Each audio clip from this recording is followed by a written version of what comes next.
Tweet किया गया है वो मैं आपको बता देती हूं। डिजिटल कैंपेन को लेकर समाजवादी पार्टी की तरफ से जो कैंपेन किया गया है अखिलेश यादव के चाचा द्वारा, झंडा, बैनर, पोस्टर, होर्डिंग कुछ नहीं लगा सकते, सभा, नुक्कड़, रोड शो, रैली भी नहीं कर सकते। तो मालूम है ना आपको? तो फिर ये क्यों? आपको जनता की जान की परवाह नहीं है? आप तो समाजवाद की बात करते हैं, आप तो कहते हैं कि हम लोगों के साथ हैं, उन 80% लोगों के साथ हैं जिनके पास रोजगार नहीं, काम नहीं, गरीबी है। पिनाज पूरे उत्तर प्रदेश में जो पूरी इंसानों का, गरीब लोगों का, कमजोर लोगों का, बुजुर्गों का, नौजवानों का जो आशीर्वाद माननीय अखिलेश यादव जी को मिला था, ये बात तो सही है कि उसने पूरी भारतीय जनता पार्टी को परेशान कर दिया था। देश के प्रधानमंत्री को टेंट गाड़ना पड़ गया माननीय अखिलेश यादव जी को टैकल करने के लिए।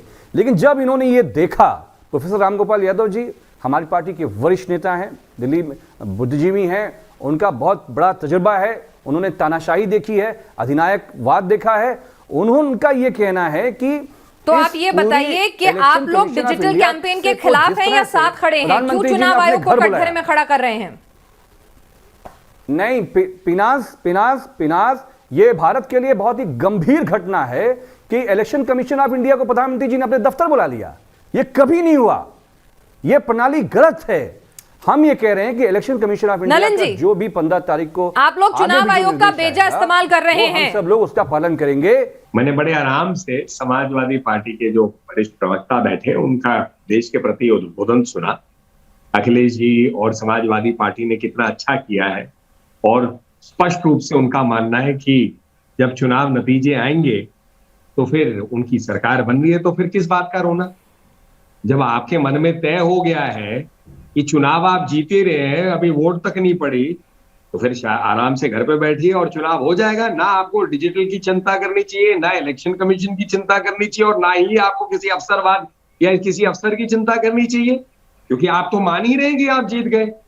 थोड़ा भारतीय जनता पार्टी का पक्ष अलग है।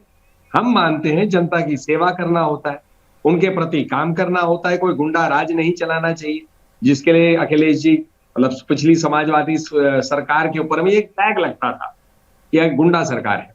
जो भी हो, हम मानते हैं जैसे देश में एक प्रधान सेवक है, वैसे राज्य में जो हमारे मुख्यमंत्री हो या जो मंत्री हो, सेवा करेंगे, जनता के सामने अपना रिपोर्ट कार्ड लेकर जाएंगे, रिपोर्ट कार्ड के आधार पे जनता के सामने सब रखेंगे, जनता को उचित लगे, क्योंकि जनता ही जनार्दन है, तो जनता जो है वोट देगी और सरकार बनेगी।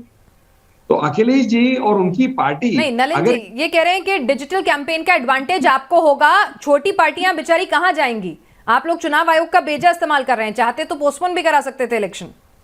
देखिए ऐसा है, ये बहुत गंभीर सवाल है कि आप चाहते तो पोस्टपोन करा दें। इसको थोड़ा सा, मैं एक वकील हूं तो माफ करेगा, 1 मिनट में थोड़ा कानूनी रूप से आपको समझाऊं कि हर असेंबली का एक टेन्योर होता है, जिसमें एक आखिरी दिन होता है जिससे पहले वो असेंबली का गठन होना चाहिए।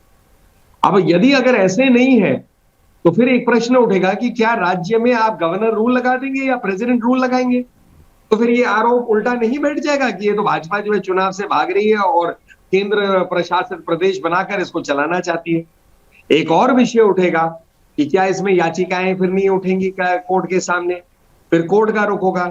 तो ये कहना बड़ा सरल है कि आप इसको पोस्टपोन कराइए, लेकिन अगर चुनाव एक प्रदेश में जहां 23 करोड़ जनता रहती है, उत्तर प्रदेश जो इतना बड़ा प्रदेश है, उसमें कई फेजेस में चुनाव होंगे, तो यदि उसको अगर सही टाइम पे करना है तो पोस्टपोन कैसे करेंगे? पहले ये मांग आ रही थी कि रैलियां बंद क्यों नहीं कर रहे। अखिलेश जी की पार्टी हो, कांग्रेस हो, सब मांग रहे थे। अब जब रैलियां चुनाव आयोग ने बंद कर दी और कह दी डिजिटल करिए, तो कह रहे डिजिटल क्यों करेंगे, छोटी पार्टी कहां जाएंगे? फिर उनसे जब पूछा जाता है कि आपको क्या डिजिटल आप नहीं कर पाए क्या, तो अखिलेश जी की पार्टी जिसने लैपटॉप दिए थे पिछली बार, वो डिजिटल से भाग रही है। तो फिर कहते नहीं हम तो ठीक है लेकिन दूसरों की चिंता कर रहे हैं। ये सारे बहाने हैं, ये सारे हैं कि राजनीति करने के अमित जी जवाब दें। नहीं, नलिनी जी, भरोसा नहीं है अपने लैपटॉप पर, अपने डिजिटाइजेशन पर, इसीलिए भाग रहे हैं आप। नलिनी जी, समाजवादी पार्टी ने बहुत साफ कहा कि हमारे पास नौजवानों की एक बड़ी ताकत है। उत्तर प्रदेश में सबसे ज्यादा नौजवान समाजवादी की पार्टी के पास है, हम चुनाव लड़ने के लिए सक्षम हैं। उन्होंने ये कहा कि और जो दूसरे देश भर में जो छोटे छोटे दल हैं, जिनके पास बीजेपी जैसी अताह दौलत नहीं है, अकूट दौलत नहीं है, इलेक्शन कमीशन को चाहिए कि वो वर्चुअल रैली कैसे करेंगे, उनके लिए कोई पैसे का इंतजाम किया जाए। अब टेलीविजन पे मेरा प्रोग्राम 1 घंटा चल जाएगा, किसी एक छोटे दल का जो एक आखिरी लाइन का आदमी है, जो आखिरी लाइन की एक पार्टी हो सकती है, कोई छोटा दल होगा, उसकी वॉइस होगी, 2 जिले में होगी, वो दौलत कहां से लाएंगे? उनके बारे में कहना है। अब बीजेपी तो दूसरों के बारे में सोचती नहीं है। हमारा यह कहना है कि जब आप वर्चुअल कैंपेन में जा रहे हो, समाजवादी पार्टी के हम लोग नौजवानों की ताकत पे सक्षम है, क्योंकि हमने 20 लाख लैपटॉप जो है हमने अब जमाने में अपने समय पे बांटे थे, इसलिए हमें कोई नलिन जी, आप लोग अमीर पार्टी हैं, आप लोग सब संभाल लेंगे। रैली में जो ये छोटे दल, ये समाजवादी हैं, ये कैसे करेंगे बड़ी रैलियां, डिजिटल कैंपेन? सरल है। पहले इसमें याद दिला दूं हमारे भाई को कि देखिए, चुनाव आयोग जो है एक सीमा डालती है खर्चों पर, उस सीमा को पार करे तो चुनाव जो है निरस्त हो सकता है। वो सीमा भाजपा पे उतनी ही लागू है जितनी और पार्टियों पे। तो जो भी प्रचार में खर्च होगा, वो प्रचार का जो एक अकाउंट होता है दिया जाता है। ये तो जो भी पार्टी कराती है चुनाव, समझते हैं कि चुनाव कैसे होते हैं, वो इस बात को स्वीकारते हैं, जानते भी हैं। दूसरी बात, भाजपा जो है डिजिटल का प्रयोग कब से कर रही है? मोदी जी तो जब मुख्यमंत्री थे उस टाइम से सोशल मीडिया का प्रयोग कर रहे हैं। तो लोग जानते, 13 के चुनाव जब प्रधानमंत्री उम्मीदवार बने तो 14 के चुनाव के लिए बहुत डिजिटल का काम हुआ। इस बात को भी 7-8 साल हो गए हैं। अब बाकी पार्टियां अगर कुंभकर्ण की नींद सो रही थी, सोशल मीडिया या डिजिटल का प्रयोग नहीं कर रही थी, तो भाजपा को क्यों दोष दे रहे हैं? किसी ने रोका थोड़ी ना आपको।